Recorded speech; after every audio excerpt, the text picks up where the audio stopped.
iskama dhiga dhagaxa uu ka dhabeeya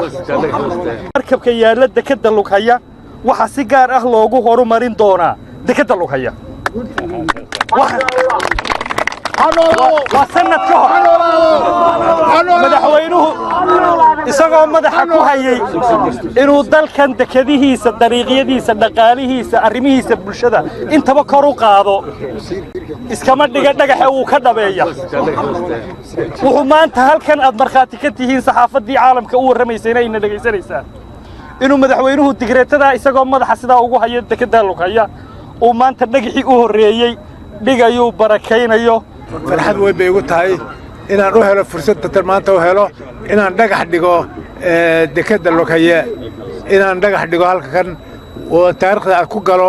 oo ay magac iyo maamuus ay ku wada qaran iyo ummad wax weyn oo tari doonta insha Allah ta'ala waxaan leeyahay aad iyo aad baan idinku mahadinayaa waana dhagax dhigayaa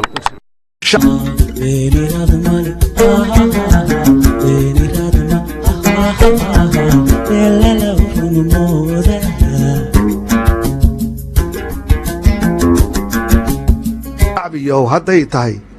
شعبيو وحبيو هلبيان لغا دغان hadba koox araadani sida bahalu hiigaan heensadaan dhamaystaan marka ay ka haagaan haamaha dalooshaan halka kaga dhaqaaqaan abaalka hilmaamaan hal daga Allah dago mar labaad heerana waa habacsanaanta iyo hornimada maama horaa tidhi hada la sidaadin ma tartaaran baa haray waxa uu baahinta ku jirtay heshiiska dekada Berbera iyo DP World maanta waxaan doonayaa inaan wax yar iska dul taago waxa ku jira heshiiska in 30 sanadood aan dekada kale laga abuuri karin Soomaaliland iskama dhiga dhagaxa uu ka dhabeeya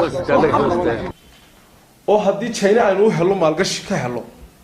inooga tayo wanaagsan oo ka fiican inaanu ka sameyn karin oo minabli ahaan u xidhnaanayo imaaraadku u xidhanayo anigu deegaanka ka soo jeeda xeebta ka soo jeeda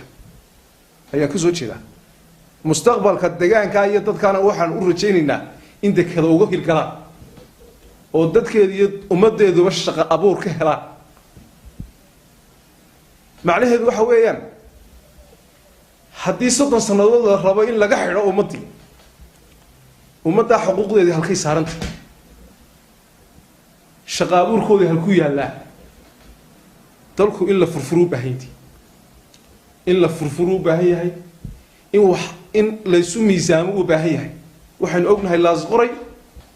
min illa law yacdo illa zayla wa dekada taxan